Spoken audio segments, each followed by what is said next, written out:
Welcome to this explainer.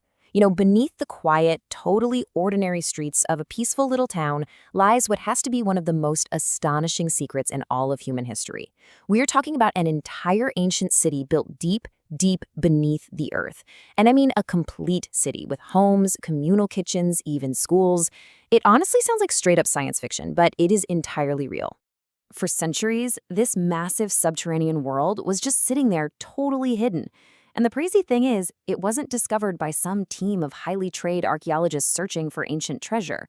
Nope, it was found completely by accident.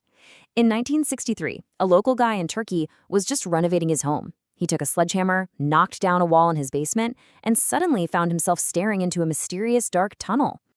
Part 1. The Accidental Discovery. So, that single accidental tunnel led to another room, and then another, and another, revealing a massive underground world perfectly preserved in the dark for hundreds of years. The sheer scale of what experts eventually uncovered is just staggering. We are not talking about a small bunker for a few families here. This underground city had enough space to comfortably shelter nearly 20,000 people. That is a fully functioning society, operating completely hidden from the sun. Part 2. A city beneath the earth.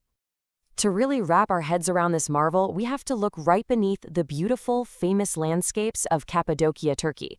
You literally have to stretch your imagination 85 meters, or about 280 feet, straight down into the dirt. That is how deep Derinkuyu goes. We're talking about multiple subterranean levels plunging into the earth, all intricately connected by these narrow tunnels and winding rock-carved stairways. But how do you actually dig an 85-meter deep city when you don't have electric drills or modern heavy machinery? Well, the secret lies in the geology. They carved this entire city into a very unique volcanic rock called tuff. It's kind of like nature's perfect building material, soft enough to shape with really simple hand tools, yet structurally strong enough to support massive, cavernous spaces without just caving in on itself. So over generations, civilizations simply kept carving, pushing deeper and deeper into the tuff. Part 3. Hiding from the enemy. So you've got to wonder, why go through this unbelievable, monumental effort? This definitely wasn't some ancient luxury retreat. It was a high-stakes survival bunker. Thousands of years ago, communities in this area lived in terrifying, constant fear of invading armies. When scouts spotted an approaching enemy, this brilliant lockdown procedure kicked in. The entire community, along with all their livestock, would literally vanish underground, funneling through these concealed entrances. Then, and this is the genius part, they rolled enormous circular stone doors across the tunnels. These doors weighed hundreds of kilograms and were engineered to be sealed exclusively from the inside. For an invading army, they were virtually impossible to open. It was the ultimate illusion.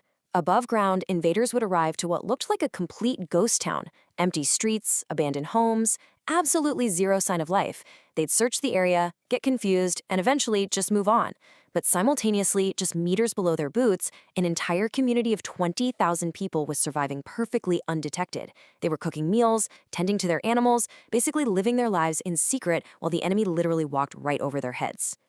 Part 4. An ancient engineering masterpiece. Now, sustaining a massive population underground for weeks, maybe even months, requires unimaginable logistics. This wasn't just a primitive, damp cave. They had deep freshwater wells, massive communal kitchens, vast rooms dedicated solely to storing grain, and actual stables to keep their livestock alive and kicking.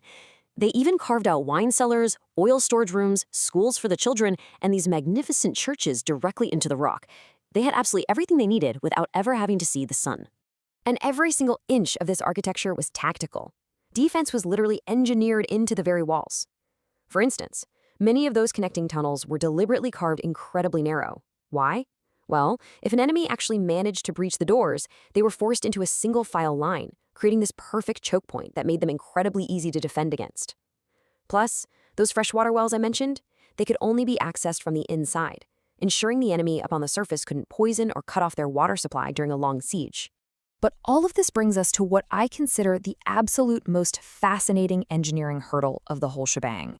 You have 20,000 people, lots of livestock, cooking fires, and oil lamps, all packed tightly into enclosed spaces up to 85 meters underground.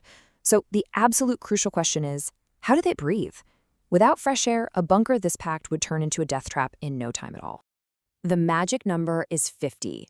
The ancient builders carved over 50 massive ventilation shafts directly into the rock, with some of them stretching more than 80 meters straight up to the surface. This allowed a constant natural circulation of fresh air to flow all the way down to the very deepest levels. I mean, really think about that for a second. They engineered a flawless HVAC system to sustain a massive population without a single watt of electricity. It is truly mind-blowing. Part 5. The Legacy of Derinkuyu. So with all this incredible infrastructure, how did something this massive just vanish from human memory? Well, as centuries passed and those constant threats of invasion finally faded, the city was just abandoned. Its hidden entrances got covered up and were completely forgotten by history. That is exactly why, when experts finally mapped the site after that accidental wall smash back in 1963, it sent absolute shockwaves across the globe. It was rightfully dubbed one of the greatest archaeological discoveries of the 20th century because it completely reshaped our understanding of ancient human capability. The absolute best part of this story is that this history is totally tangible today. Thousands of people travel to Turkey every single year to descend into the earth and walk through these exact same tunnels. But here is the wildest part of it all. Even today, only a portion of Derinkuyu is actually accessible to the public. Archaeologists firmly believe there are still unexplored sections, unmapped tunnels, and entirely hidden rooms just waiting in the dark. Which leaves us with one incredibly provocative thought to wrap up this explainer. If a massive 20,000-person metropolis could just sit forgotten beneath a quiet town until 1963, what else is down there? Could there be other vast forgotten cities hidden deep beneath our deserts, our mountains, or our forests, just waiting for someone to accidentally knock down the right wall? The Earth still keeps plenty of secrets, and human ingenuity has been extraordinary for a very, very long time. Thank you so much for joining me today, and hey, always keep questioning what lies just beneath the surface.